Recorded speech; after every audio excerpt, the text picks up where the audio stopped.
Hello and welcome back to the Features Talk podcast. I am so excited to be returning. Today, we are officially kicking off season 3 of the Features Talk podcast. And honestly, it feels great to be back. It feels great to be back behind the mic and just continuing a great session this year. And so it's a new season, but it's the same mission. We are dedicated to bridging the gap between the complex technology building our mobility future and the people who actually have to use it, which is really all of us. And to kick things off, we are building a bridge of knowledge, really, initially from the design concept all the way to the driveway. And I knew we needed a guest who doesn't just talk about that connection, but he spent 20 plus years building that connection. And so I am so excited to welcome Jason B. Johnson to the Features Talk podcast. Hello. Thank you. Yes, Jason is the founder of Collaborative Mobility Consulting. He is a design and product leader who has shaped award-winning experiences with over 30 automotive OEMs and 25 technology brands, specializing in digital cockpits, conversational AI, and autonomous mobility. He didn't stop there. He's led global teams at Ford, GM, Harman, which is now Samsung, and Bose, and has earned recognition from, just small JD Power, if you've heard of them, Ward's Auto, Red Dot, and Fast Company. I'm so excited. Thank you so much for joining us today, Jason. I am so happy to be here. Thank you for such the warm introduction. I've done a lot. It's been around for a while. You have. Yeah.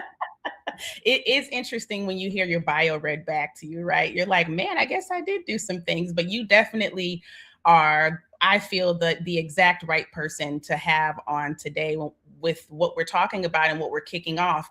And anytime we do an episode and we have an expert guest, we love to have organic conversation and we love to open it up with an icebreaker question. So, okay. All right, let's see. What you got? I know you are a huge Star Trek fan, right? Oh, yes. And you once referenced in an interview a specific moment at space camp when you realized that the future, you didn't want to just watch it happen, you wanted to build it. And so when you look at the software defined vehicles that we're building today, do you still feel that same sense of wonder? Oh, yeah, absolutely. And going back to thinking about Star Trek, one note, I'm also a big Lego fan. The new Star Trek Lego Enterprise just dropped, so I need to get that.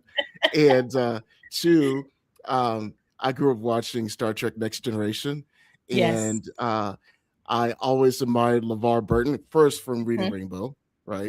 Reading Rainbow, but he was the ship's engineer. And so he was my favorite character, LeVar Burton, Geordie LaForge by far.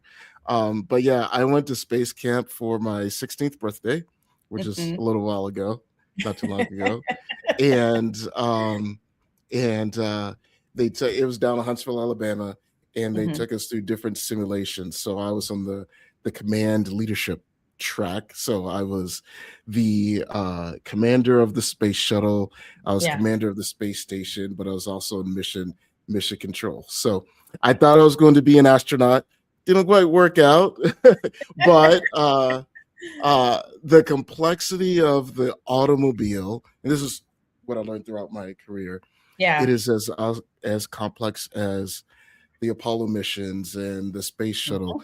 The automobile is the most complex consumer product of anything. And if we think about the amount of software and computers and moving people safely from A to B, there's a lot of synergies, as you can imagine, between sending humans to space. And then it's unfortunate. I think the Artemis mission was scrubbed, but we're going back to the moon. So for any young people that are listening, I think, and people that might ask, well, why are we going to the moon? well, we're inspiring the next generations of Yes, innovators and engineers, just like it inspired me. So I had a that's right. NASA hat, and Flight of the Navigator was one of my favorite movies on Disney, and of course, I watched Star Trek. And if you think about Star Trek, I had a colleague. His name is Dr. Stefan Marty. He said we are, we're in a great position as innovators and designers because we are reverse engineering science fiction. And Yeah. so that's how important science fiction is to inspire the next generation of creators. If you think about um, conversational AI and agentic Mm-hmm. AI, think Mm-hmm. about the ship's computer on Star Trek, where you could Yeah. say anything, and it was a collaborative partner to solve problems and to all kinds of problems. And of Yeah. course, Geordie LaForge was still there, right, to make Mm-hmm. it happen. If you think about Commander Data and androids and humanoid robots, Exactly. so that's what inspired me to study electrical engineering, and then hopefully, it's inspiring other people, young people especially. No, I love what you said, and it leads right actually into our first question because Yeah. um, we just got off of the CES train, Oh yeah. you A lot know, going on there. and yes, and so we talked about just the sheer excitement that you get in seeing innovation. It lightens or it kind of brightens your hope, right? And Yeah. so sometimes when we see those innovations, we have to kind of bring ourselves back to say, okay, where are we at? What's reality? And then how do Yeah. we get there? Because that looks really cool, right? So even on our page, we wrote a letter and we were talking to the people that were getting really excited about what they saw, and we were saying, okay, but don't forget that you still have to get in your car, you know, and Right. you're the driver, right? And so we're not there yet. So I love that you said that because that innovation the next generation does need that. And so we have to Yes. find a way to keep that hope and that excitement alive. And I think CES does a great job at doing that. I know you were there. And so I would love to do almost like a recap, but really focus on like, what when you were walking the floor, where did you Hmm. see the most maturity in the technology, and not just Yeah. focusing on like, the ones that are the bells and whistles, but which innovations really can you see enhancing the driver Yeah. experience and safety? Yeah. Well, one, there's so much to see in Las Vegas. There's, I think there are 4,000 exhibitors and 2.5 million square feet. So I'll show my slice of it. And Yes. most of it was in the West Hall. And for those who haven't been to Las Vegas, the convention center, um, there's millions of people from all over the world at the Las Vegas Convention Center. Um, and then at various hotels Yeah. as well. So it's really spread out all over the Vegas Strip, from private suites to broad showcases like the Nvidia keynote, where you have to wait in line forever in order to get in. So there's a lot to see, and it's also a place for people with ideas Hmm. to showcase them. And sometimes what I described it as bits and pieces of Hmm. solutions. So it was very there were not a lot of car companies and OEMs there. There are Chinese OEMs that were there, but you saw a lot of the ingredients to the recipe of technology providers providing different pieces of the puzzle. Hmm. And I think there were probably six big areas, and maybe I'll go through each of the six of them. One, when it comes to mobility and automotive, there's displays, sensing, AI, the software-defined vehicle, Hmm. robo taxis, and the Chinese OEMs kind of really pushing innovation and bringing everything together. So if I Yeah. start with displays, you can get them any size, any shape you want. So the displays are not the rectangles. So when I started, we designing navigation radios was a 6.5 inch screen, and then we went to an 8 inch screen. And then we Mm. went to capacitive touch. It's like, oh my gosh, we'll never need a screen bigger than 8 inches. The screens are big. You can get a screen from pillar to pillar. Wow. So I think the displays are there, and we see them in current production cars now. I Oh think the yeah. challenge is, what do you do with those displays? Like, what Right. content is meaningful to put on the Yes. displays? Are the designers and engineers thinking about the experience first and then Hmm. deciding which display is appropriate for the experience and for the brand? Yeah. Because part of design, industrial design, is all about elevating the brand. So putting a really large display in a small car that's meeting a certain price point may not hit the brand. So I think that's a caution point there. Um, if I also think about the future of displays, I was really excited to see. I've always been excited about head-up displays, Yeah. specifically augmented reality head-up displays, because what that Mhm. does, it allows your eyes to stay forward and it maps information, your turn instructions, that contextual awareness directly on the road scene ahead of you. So Right. right now they're very, very expensive, mainly because of the optics. To get a wide field of view requires a large package size Yeah. that's heavy, that takes up space, that has to fit in the instrument panel. There's some companies that are starting to make some progress playing with the laws of physics and Mhm. with software to reduce the size of that. So I think those will become a super, but not quite there yet. There are some Mhm. in the market today. They're expensive, have a small field of view, and limited use cases. I was at the LG booth, and they showed what the future could be, and it was the entire windshield. Oh, yeah. It was I've seen it was that. it was more conceptual, but the Yes. vision is there. The science, it just needs to catch up to it. So, so kind of, yeah. So displays are ready. Head up displays almost there. The full windshield much further out. That's kind of the Yeah. display landscape. Yeah, That is very interesting. I mean, heads up yeah, displays, like you said, they're in cars today. yeah, So it's but the experience and the amount of content that you see, the amount of data, yeah, everything is very limited, like you said. So it'll be yeah. very interesting to see how that evolves because I know one time I stepped into a car, it had that panoramic view, and Yeah, it was a totally, bit totally. overwhelming for me. And, Oh yeah, and absolutely. yeah, Yeah, it was a bit overwhelming. And so I was like, I don't know if I really like that experience. And so it's good to know like what the industry is putting out there, some of the ideas, how far are we going with this? That way, as the consumer, you can kind of prep yourself for what you might yeah. see when you're going and purchasing a car. Yeah, absolutely. Yeah, I've always advocated for simplicity and reduction. It was interesting to see what some companies are doing with the large displays. That they can Yeah, really make an emotional experience with very beautiful graphics and ambient right. graphics that are suitable for the vehicle spark. It's another canvas for the designers to paint on. If I think about that's how I think about displays. Yeah. Um, the second thing, sensing. Hmm. Yeah, lots of sensors outside of the car, inside of the car. Outside of the car, there's radar, lidar that are Right. enabling robo taxis and cameras. Inside of the car, it's clear that the occupant monitoring and driver monitoring systems are maturing. So to the point Yes. where now the car can recognize who I am. It knows that it's Jason B. Johnson, right? It's me. Mhm.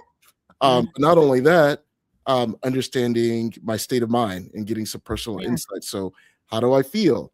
What am I Right. doing? Um, but it doesn't have the full fusion of all the sensors to understand what I'll do next. It doesn't have the reason Mm. of to anticipate what I'll do next. AI comes in to help with that. There's even Right. there's a company from a friend of mine called Numo, and they're monitoring your brain waves to Mm. understand. Now there's very practical applications for safety to Right. understand, are you impaired, Right. um, um, um, what is your mood and demeanor, then you can adapt the cabin. So there's a safety aspect, and then there's a convenience aspect. Right. But how do you take all of the sensors, the monitoring your brain waves, the cameras that are looking at your body position and posture, that can Right. be used to determine how to deploy the airbags? If you're leaning over sideways with your foot up, maybe the airbag deployment needs to adjust. Mm. So there's some legislation in Europe, NCAP, that are setting some requirements for this. So clearly there's folks that are companies that are pushing the sensor to the point to satisfy these safety requirements, Right. to make everybody a safer driver. But to get that detailed reasoning to understand who I am and how I'm feeling and how to anticipate what I need next, that's Mhm. coming next. And I think the AI is an enabler for that. And AI was everywhere, as it is everywhere in the new. It's the center of everything. AI Yeah. was on every booth. We have the AI for everything. So lots of exciting things with sensing. But now with AI being the center of everything, now, and I think about AI in different layers, especially in the car. There's Mm-hmm. knowledge of the user, kind of what I just talked about. Does it know who I am? Right. Um, and then does it know when my birthday is? When are my kids' birthdays? That personal intelligence that we see Yes. some of the agentic AI and the LLMs doing Mm-hmm. outside of the car. So not quite there of knowing, having knowledge of the user Right. inside of the car, but progress, because now we have the cameras and the sensors to start augmenting that. Hmm. The next layer is knowledge of the car, and I think starting to see that come to place. Just starting with just knowing the owner guide. So being able to, and I think of this in the context of what can I ask my car? What does my car know? Right. Can I ask about the what is this? What is this? My check engine light is on. So what does Yes. this mean? How do I? I have a young driver. How do I change a tire? That's right. And then what I need to do that. So you see a lot of companies starting to first step pull in that the knowledge from the owner Right. guide, that knowledge of the vehicle, but also the real time knowledge. How is my car doing? What's the tire pressure? A lot of this information is buried in menus and then in the displays. But now we're getting to the point where I can just ask my car about its well being. Hmm. The next layer is knowledge of the driving environment. Mm-hmm. Some proofs of concepts there, but not completely ubiquitous. If you think about the knowledge of outside of the car, understanding the driving environment, plenty of Right. sensors to know what's going on in the driving environment, but being able to ask, when does that store open tomorrow? Right. Can I turn right on red here? Can I park here right now? Mm-hmm. So there's traffic monitor, there's traffic sign recognition, Mm-hmm. but not necessarily traffic sign reasoning to understand, Right. oh, it's Thursday and school's not in session, and I can't turn right or red on school days, and it's 3:15, but I don't know what time school goes out because I'm from across town. I don't know the times of these districts, of this school district. So that reasoning, the knowledge of the driving environment, still some ways to go. And then finally, that last layer is knowledge of the world. Clearly, there, especially with cloud connected systems. Mm-hmm. Gemini is rolling out and deploying on vehicles equipped with Android Auto and Android Automotive. I think I was in the car today through CarPlay, and I asked Siri, "What's the difference between a cortado and a cappuccino?" First world problems, for sure. And then it was able to tell me. So knowledge of the world is there. What time is the Super Bowl? Right. Right. Right. So all of the fun facts. Uh, who was the 16th president of the United States? What's the weather? Right. What's the latest news? Yeah. Commanding my music. Some things we've been doing for years, but still being able to ask if a song is playing, uh, when was the song recorded and Right. what was the recording? So all of the access to that knowledge will get there just imminent because it's all sitting in the cloud and there's a lot of people racing to do it. So AI, just think knowledge of the user, knowledge of the car, knowledge of the driving environment, and then knowledge of the world. That's kind of the mental model that I have for this ubiquitous knowledge of that the car can provide to me when I'm Yeah. in the car. Right. I could go off on a tangent with what you just said because Yeah. it's I hear so many things happening at once, but what I really hear is an opportunity for us to enhance our relationship Oh that yeah. we currently have with our vehicle, our car, whatever, that you're using, because I'm pretty sure some of this intelligence is going to make its way to other modes of mobility. So how Yeah. on scooters, Yeah. and those types. So it's going to be very interesting to watch this, and that's what I love to geek out about. Honestly, is Yeah. that like Yeah. wow, like this is this type of organic relationship or conversation. Some of what you were talking about are conversations that we have in the car with other people, not Absolutely. And yeah. not with the car. You know what I mean? Yeah, as a co-pilot, and there's Right, plenty of examples in the news, even from talk about science fiction and influencing reality, people building relationships with their digital assistant, right, yes, whether it's text-based and chat gpt or Gemini or Claude or right, Grok or all of the other various voice agents. All those voice agents are coming to the car as well, so your personal assistant that has ubiquitous knowledge can follow you wherever you go. And the car is a natural place. We spend a lot of time in our cars. Sure do. So I was having coffee with a colleague today, and he found a way to. He asked we had coffee before we had coffee. He had his agent do a detailed research report, and then he said, "On my drive home, 45-minute drive home, we're going to have a conversation about it, and it's going to help refine the research." So people are already doing this directly on their mobile phone, and it's help them be more productive because they can have a conversation with the agent, whether it's a personal companion or a professional companion, and in this case, professional companion, to get his work done during the day. Yeah, I love it. I love to see the different use cases. So with talking about just all of the features that we're talking about right now, and the AI and all of that intelligence, as these feature sets grow, what do you think from a design perspective is the golden rule for product design? Like, how do we best present these new capabilities so that drivers feel empowered and confident using them from day one? Yeah, I'm putting my designer hat on, Yes. or my product manager or engineering hat, and Yes. behind the scenes, the very intelligent people, many that I've worked with over the years, product managers, designers, and engineers, they think about this day in and day out. Yeah. I think it comes down to process and principles. So process, human-centered, iterative design process, characterized by continuous learning and continuous deployment.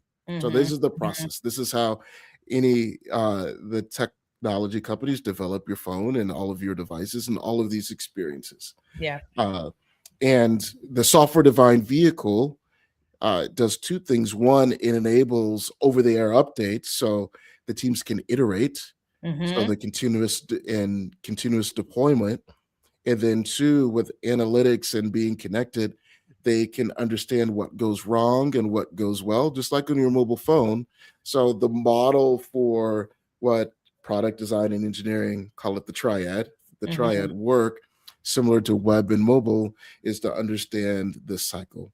And you might hear the term design thinking or empathetic design. I think it really comes down to three principles: empathy, storytelling, and simplicity. So empathy is really having a deep understanding of the users that we're serving.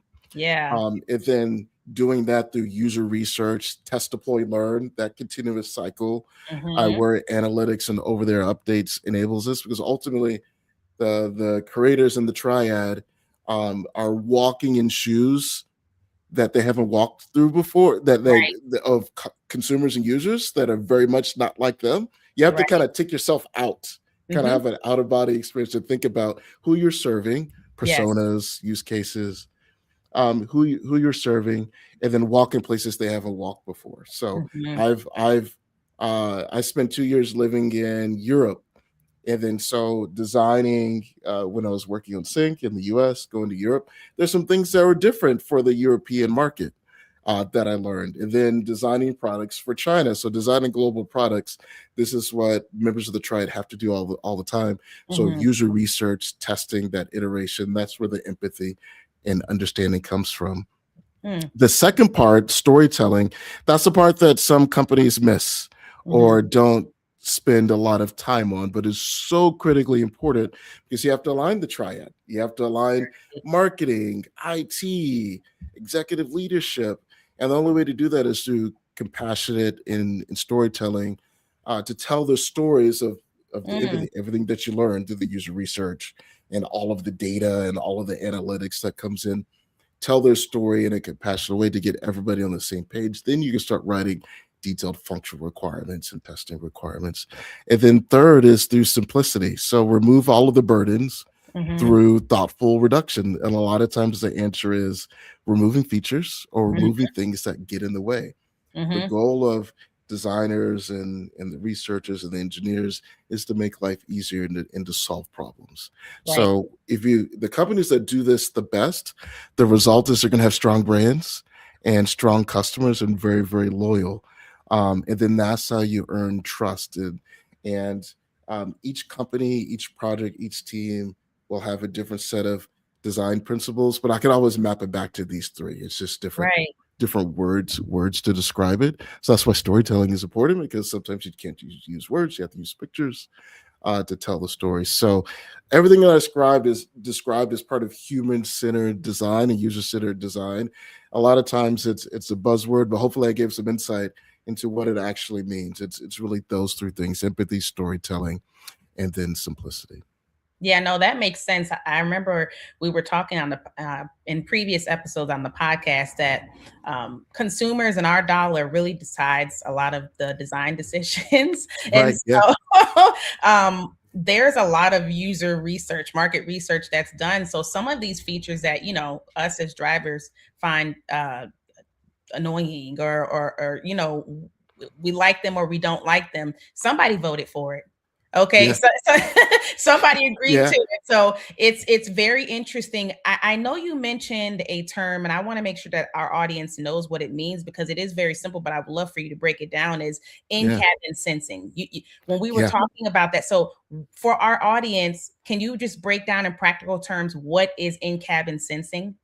Yeah, it's the it's monitoring the occupants in the car through a variety of methods. So by biometrics. So Mhm. the types of things that it can measure, just looking at facial recognition, knowing who it is. That's one, but also the cameras that are in the car that are positioned right behind the steering wheel. And probably most notably, this is see if anyone drives a vehicle with General Motors Super Cruise or Ford Blue Mhm. Cruise or Insight from Subaru. They're looking where your eyes are looking. So if you're looking away for too long, then beep, beep, beep, you need to take control over. So first step Right. is just understanding where you're looking, but also the cameras are getting so sophisticated that they can even look at your pupils and Hmm. look at the dilation of your pupils. So it's almost not quite like going to the doctor and getting a full scan, but that's the Yes. point that we're getting to, especially being able to monitor your brain waves in the seat back, using a lot of the same technology that the medical field has been using for a long time. And Right. these are concepts that have been under development for decades. Being able to monitor heart rate and blood Yes. pressure, or specifically heart rate. So as sensors evolved, oh, and then also there's some companies that are using your smartwatch and bringing that into the vehicle, and the capability of smartwatch, Really. because it's direct contact with your skin. So Mm. all of this data and knowledge is useful to a reasoning agent to help you make decisions. And then if we think about the broader cabin, understanding, did you leave a child in the rear seat? So Right. object detection and people detect how many people are in the seat. Yep. Uh, Today, there's sensors in the seat cushions that determine if the airbags should deploy or not in the front seats. Some Mhm. of those systems can now be replaced with cameras, but also look in the rear seat. Are the seat belts clicked in? So those are some of the safety things that can be evaluated. Even microphones in the car can listen. Yeah. So when you shut down the car, there's several features or several vehicles that can tell, did you leave a pet, or is there a human or a mammal Right. sitting in the car? So there's a safety, security, convenience. So those are what some of these things are used for practically. Yeah, and it's good to hear that from the designers, the design Yeah, perspective, because safety, and it's one thing that I've seen just in doing my research with ADAS and vehicle technologies, and how do we like bridge this educational gap, but also just how innovative and how natural we're going to get in this experience that we have, and how basically how does this all play together, and the sensing increasing. People are like, well, why do they want to know that? Well, why do they want this information? But yeah, their safety is weaved through the whole thing. it's yeah, it's looking at the data, it's looking at the statistics of how many people we're losing on the roads, and right, from a design perspective, how can we make this a safer vehicle, or a safer holder, honestly, of a human life, getting them from point A to point B. So this is what you're going to see. And I think it's fascinating. My question to you is, how does collaborative mobility come into play Yeah. with this? You know, when Yeah. vehicles can respond this natural, and feel more like a helpful nudge than being annoying, Yeah. you know, Yeah. a co-pilot kind of tapping you. How does that collaborative mobility come into play? Yeah, I think if, like you said, the purpose is to help us be better drivers and safer Right, drivers. So I think of the right. augmented driver, and I talked a lot about sensing. That's just one piece of it. I talked Mhm, a little bit about there's four pieces. There's sensing, there's reasoning, intervention, and then learning. So the mhm, sensing is everything that I described before, under monitoring the outside world and the inside world of the car. And then two, next is reasoning, having a deep understanding of the context, and then having the system, as in the AI in the car or the compute mhm. system, think through those different scenarios and then intervene and act proactively Right, on your behalf, but with preserving your agency. So making sure the right. user is still in control. And then there's learning over time to hyper personalize the experience, because the experience for myself, you, my Mhm, son, could be very, very different mhm. because we're all very different people. And those behaviors are learned over time and then fed back into the sensing. So it's this continuous cycle. So let me Right. give one example.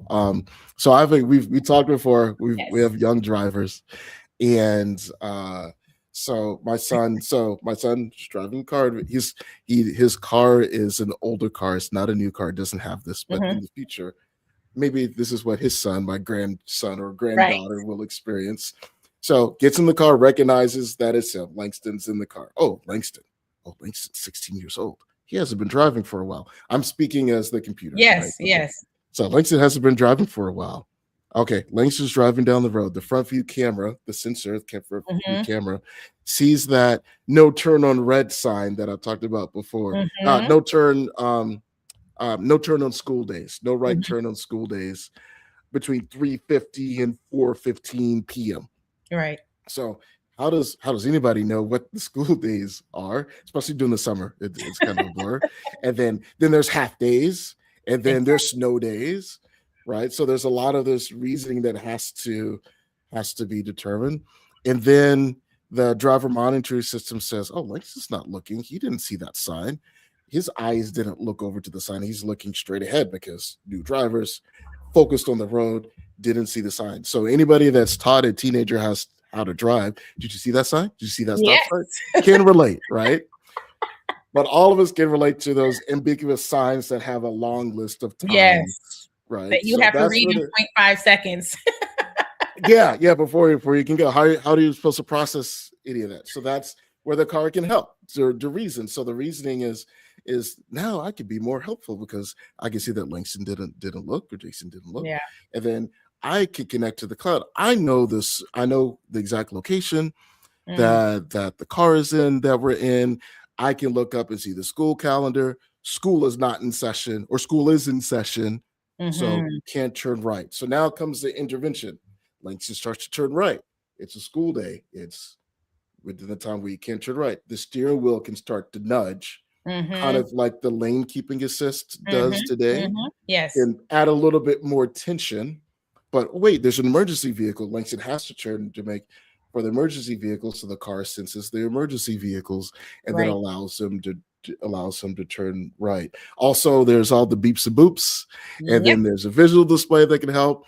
There's the augmented reality display in the front that can highlight the sign and then Right. bring it forward. Yep. Hey, don't miss Hello. this. Yeah. Yeah, so there's things that so a lot of those things can happen. And then there's the learning Mhm. that okay, Langston always misses this turn, or Jason always misses this turn, right? Or always misses the sign. I'll use myself because Uh-huh. Langston might be listening and he'll dead. Right. But right. So that's the learning. And then I live in the air. I drive this. I do drop off and pick up every single day. I don't need to be reminded because Mhm. this is my routine versus learning that, oh, this is a brand new scenario. then that feeds back into this continuous loop. So that continuous loop of sensing, monitoring the driving environment, Right. monitoring my state of being, where I'm looking, what I'm doing, my attention, am I drowsy, am I awake, and then reasoning, understanding the context, Yes. and fusing all of these inputs from the sensor, and then intervening in an appropriate way where I still have the agency, where the car's not going to prevent me from turning, but I can still turn past it, but I still get that nudge, and then learning what the appropriate response is over time. That to me sounds like, which I know you are all for this, in collaborative intelligence. Because I first said collaborative mobility, but Right. after you Yeah. explained that and you went further and said reasoning, I said, okay, now we're applying intelligence to Yeah. this whole loop. It's very interesting because there are so many external contributing factors to this whole word of collaboration, Right. because there's a lot of external contributors. We're talking about infrastructure speaking to the car, so V to Yeah. V, V to X, and I know we are wherever we are in the roadmap with that. I'm very interested to see how do you think, from your opinion, we even approach this collaborative intelligence approach to design Yeah. that essentially really does trickle down to the end user. Yeah. Um, Yeah. yeah, I'm very interested in that. Yeah. Well, it'll take time because what I described almost sounds like science fiction, Yes. right? But the building blocks are there, Yeah. right? So a lot of the features that we see in cars today are a preview of what's coming next. Right. And technology and innovation builds upon itself Mm-hmm. over time. So it takes Mm-hmm. some time to get there. So the car, let's just go back in time. Let's go back in time and think about manual transmissions. For those of us that remember, I never drove a stick shift until I moved to Germany, right? Um, uh, so and this leads into the trust gap, right? So Yeah. designers, innovators have to think about that cycle and developing Mhm. use cases, and the pieces of the puzzle are coming together, and it's going to take some time to get there. Just like in the past, if we rewind, we started where we had to shift the gears manually, Right. with our right hand on the stick shift, left hand if you're driving in the UK and Japan and other places. Then automatic transmission. Okay, this hand is free, Mm-hmm. right? So then we're able to take our feet off with cruise control in the Right. 70s or the 80s. So now I don't need my feet. I can just steer. So Mm-hmm. I don't have to use my right hand. My hands are free. Yep. So I got feet off. And then now I can take hands off with Super Cruise and Blue Cruise and some of the level 2 Right. autonomous driving, if we're to use the SAE technical terms. So I've got shifter off, my Mm-hmm. feet off, then I've got hands off. The next big leap is to take my eyes off. Oh, Right. okay. So that's the big gap in trust, Mm. right? Where it's like driving with your eyes closed. Like, I can trust the car. That's the big gap to overcome. And we've seen deployments, examples in Right. Tesla and in robo taxis. Mm-hmm. And then the next step is mind off, where I don't even have to, I can sleep in the car. And that's what's called level 4, level 5 autonomy. So as we go through all these incremental steps, I've described basically 100 years in automotive development. So I don't know the exact time of how long it took to go from automatic transmission to cruise control. Yeah. It took a long time to get from cruise control to hands off, because that's Yes. something that's been within my lifetime. And then it's going to take X amount of time to get to where we can all completely um, go eyes off, where Right. there's some examples. And I mentioned robo taxis Mm-hmm. early. The robo taxis are here. Yes, They're they're coming to a city everywhere. near you. They're everywhere. Yes. That's the engineering and development teams experimenting, learning, building the technology. And Mm-hmm. it's going to take time. So I think we all have to be patient. They're going to make mistakes, but right Yes. now, the Waymo driver, the data is the Waymo driver is making fewer mistakes than human drivers. Now, Mhm. when we hear it in the news, we hear and see the incidents loud and Right. clear, Right. but still the number of incidents are a lot lower than with human drivers, if myself or Mm-hmm. Langston or you are driving. So Mm-hmm. we'll get to that point at some it'll take some time, but if we just look back in history, kind of the evolution, Yep. we're right at that point where there's this big hurdle, this big gap to go from hands off to eyes off. Yep. Because hands off, you can take over the wheel right away. Eyes off, it takes a little bit more intervention to maintain control. So the car just has to get smarter and better at driving itself.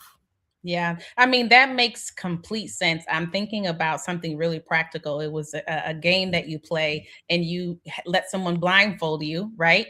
And you Yeah, have to trust that that person's going to take your hand and lead you safely, right? So right. it's the same thing with I love how you also communicated that whole progression of hands Yeah, off, eyes off, and mind off. And so right, anytime you're asking me to take my eyes off something, I need 100% complete trust that right. you know what I'm saying? Like 100%. And so to Yep. know that it makes sense. I'm interested to hear how you think collaborative intelligence, because you brought up the robo taxis and we hear the jump to driverless cars. We have Yeah, so many people have their interpretations of when this will happen and all of that. And I think it's so interesting. It's like yeah, if you break it down to pure intelligence, you can kind of follow it, just like you just said. Hands yeah, off, eyes off. We've got some time for eyes off yeah, before we can even get to mind off. So yeah, but you hear about that, and there's a long transition period before we see that at a mass level.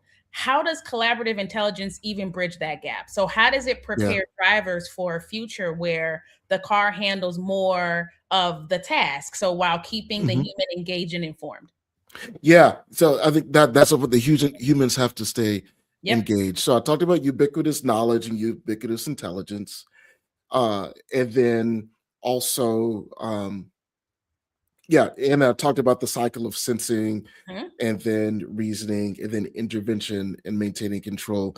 There's some type of shared control that will facilitate this. So I'm going to tell a story. I've told this story multiple times. My mother and my mother-in-law, love them both, drive very, very differently, right? So my mother is very conservative. Mhm. She will be listening, so I have to be careful. Yeah, you better. Yeah, but I told, she knows the story. My mother loves the story too, because I think the first time I told this was in 2018, as AI was emerging. Uh-huh. They have very different driving behaviors and different driving styles. Anyone that lives in the Detroit area knows the Lodge. Mhm. Uh, the posted speed limit of the Lodge going from the northern suburbs downtown Detroit is 55. No one drives 55 on Of the course. Lodge. My mother will, because that's the speed limit, and Yes. she's from out of town. My Yes. mother-in-law is from here. She has the opposite driving style. She's Mhm. gonna blast through there. The car has to adapt to their different driving styles. So I adapt when I'm driving each of them because my mom will say, slow Ah, down, speed limit is yeah, 55. My yeah, mother-in-law says, speed up, why are you going so slow? Right. So as the intelligence, yeah. me, I adapt to the different That's good. driving styles. So being able to adapt, that's the level of control. So I think ultimately, if the car drives like me, right, Right. that's one part, but also being in all of the different micro interactions that we have when we're driving. Mhm. So micro interactions being how far over the speed limit do we go? Mhm. How closely do we follow the car in front of us? Mhm. Right. Mhm. So when I'm driving my mom, I give a lot of distance. Right. When I'm driving my mother-in-law, she prefers a closer distance. So this is Uh-huh. where the hyper personalization comes in. But I feel like that I described that progression. Yeah. Remember we had the stick shift and then cruise control. We had buttons on the steering wheel. And then Mhm. even with hands off, there's settings. I think there's some type of control that can help facilitate or train the Mhm. vehicle to learn how I drive Mhm. in these autonomous vehicles. So if I'm someone that likes to tailgate within the Right. legal limits, or maybe not legal, I can tell the car move a little, close the gap a little bit. And we see that today on adaptive cruise control. There's a switch in the Right. steering wheel where I could close the gap on that steer or back off. right? That becomes common. Yeah. Um, lane centering. I like to bias towards the right of the lane, Mhm. right? Mhm. Or you're a little too close to that semi truck. You need to move over a little bit. So this is me talking to my car. I'm not gonna be talking to the car. Might not be the most effective way, Right. even Right. though just like if you're training a young driver, you're talking to the driver. You can tell them, right? They're driving from the passenger seat. I need to be able to communicate to my car the way that it needs to drive within Mhm. boundaries, within Mhm. whatever the legal boundaries. That's the legal discussion. That's a whole Yes. nother It podcast. sure is. That's We all. need some Yeah. lawyers on the call for A that couple of one. podcasts. Yeah, a couple of podcasts. But so that's when enabling the agency. I think there's some type of control interface, especially when we get to personally owned Right. autonomous vehicles, where this is my car, right? Yes, it drives for me, but this is my car. I want it to drive like me because it's mine. Robo taxis, I think the expectation is I'm getting into a taxi. I'm at the will of whoever's driving, whether that's you or. Right. But when we get into personally owned autonomous vehicles, I think we really have to think about allowing that complete cycle, and then how do I inform or train or educate or teach the car or nudge the car to drive like me because it's mine. It yeah, I can say so many things about that. I mean, Yeah, I guess it's very key what you said, because it's the micro interactions. yeah, It's these very small things. I very mean, subtle. you mentioned very subtle things that would improve trust. It would improve my trust, because Yeah, if I naturally speed, 10 miles over and it goes 15, I'm immediately on high alert, like, oh, and I only yeah, needed to do it one time for me not to trust it anymore. yeah, It's like, no, we don't need to push this further. You already showed me what you're capable of doing. yeah, yeah, yeah, yeah, and yeah. The goal of yeah, a lot of the companies that are developing that is to be a human driver, but humans all drive very differently, Yes. all different driving styles. And it's like I said, if it's a taxi, there's an expectation. I'm putting my hands in the taxi where they're responsible. But if it's Right. an autonomous car that I own, or that is shared, that I borrow out or share out, it needs to understand me and drive like me in order to earn my trust. I think that's interesting. I actually have not heard much talk about autonomous vehicles at the personal ownership level. Yeah, Um, and tell me more about your thoughts, just briefly, on that, because I yeah, haven't. I mean, when you look at the use cases, you would think that it would be easier to apply to the ride sharing. It's very simple. yeah, There's a simple, everybody's in agreement as to where we're going, what we're doing, and how we're going to do it. yeah. And so it's kind of easy to execute that. But what is your idea from the design perspective, the use case for a person owning an autonomous vehicle? Yeah. One, I think is we're a long way from that. Yes. And yeah, we're a long way from that. We'll see some incremental as we're moving in that direction, Hmm. right? The highway driving scenarios that I mentioned before, Right. Rivian's launching it is as well. Um, I think the personally owned autonomous vehicle will not have a steering wheel. If there's a steering wheel, it'll be more familiar like we have today.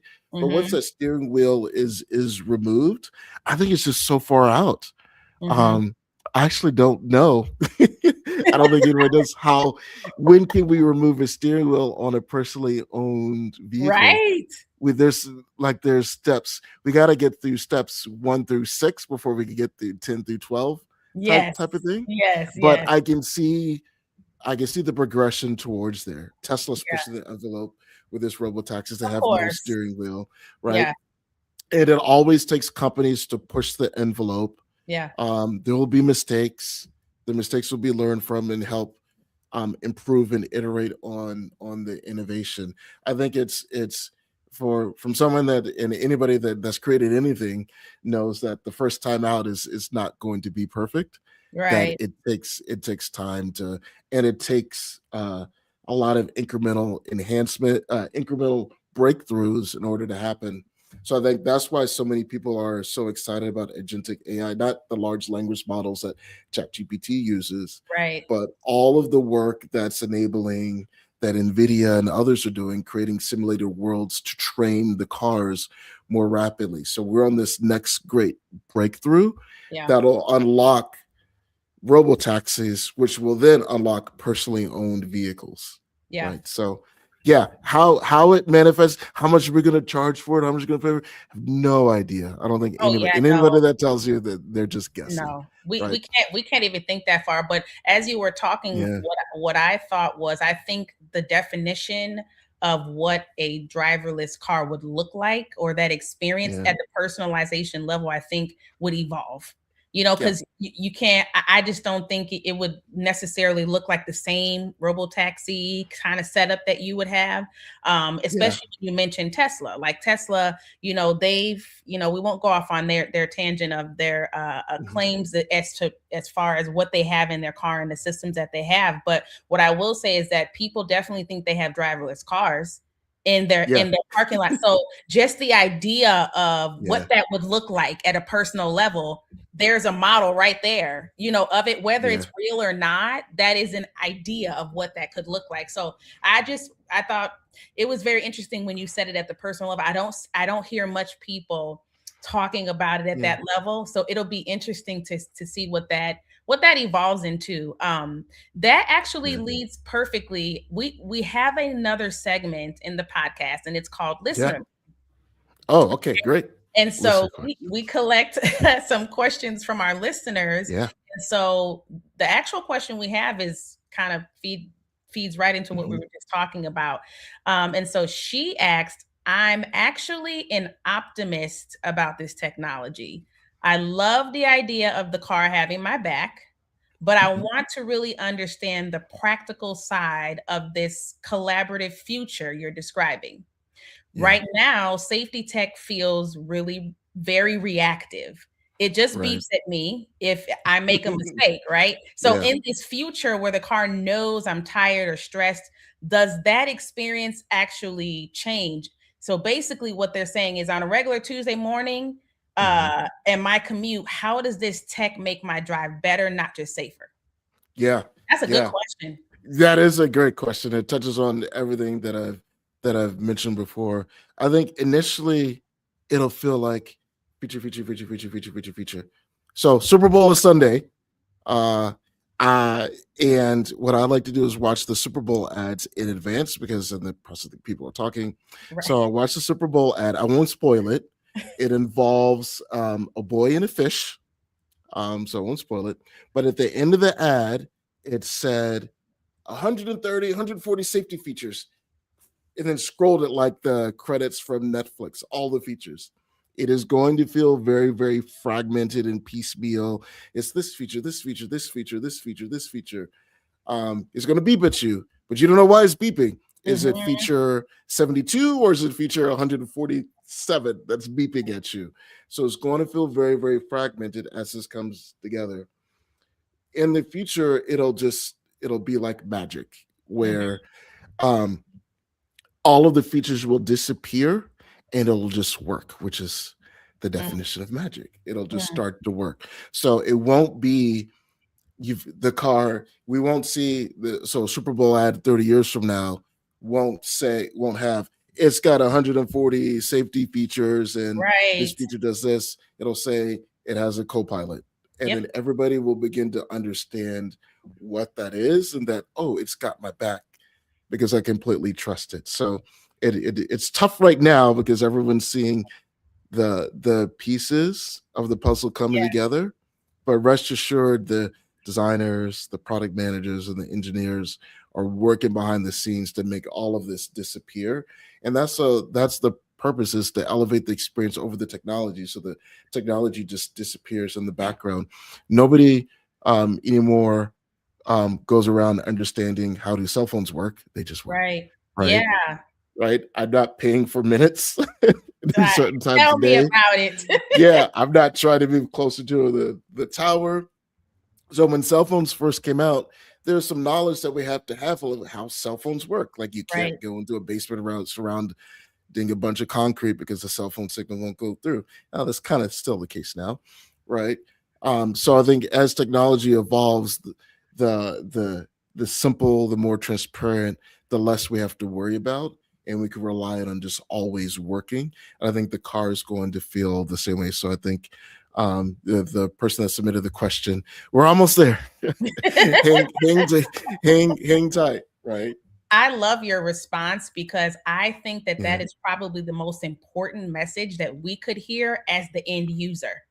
Right. Because we are the ones that are experiencing it, but the designers are building it. And so that's the whole purpose of this podcast, is to answer questions like that are very practical. Like, this is the growing pains. We are all in this together. Like, listening. literally. We are listening.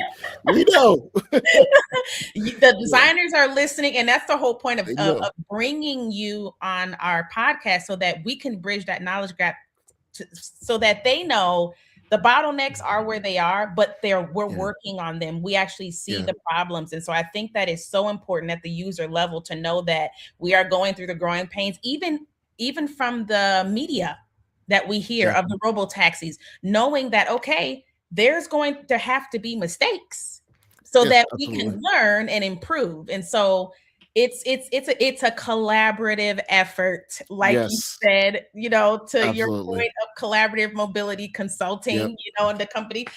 I had such a great time today with you, Jason. I think that you really helped us see the road ahead a little bit clearer. I know for sure at a practical level. So I am so excited about that. And you also reminded us that the future isn't just about the technology. It's about the partnership that we're actually building with it, which is very, very important. And learning is all a part of that. Learning will always be a part of that, right?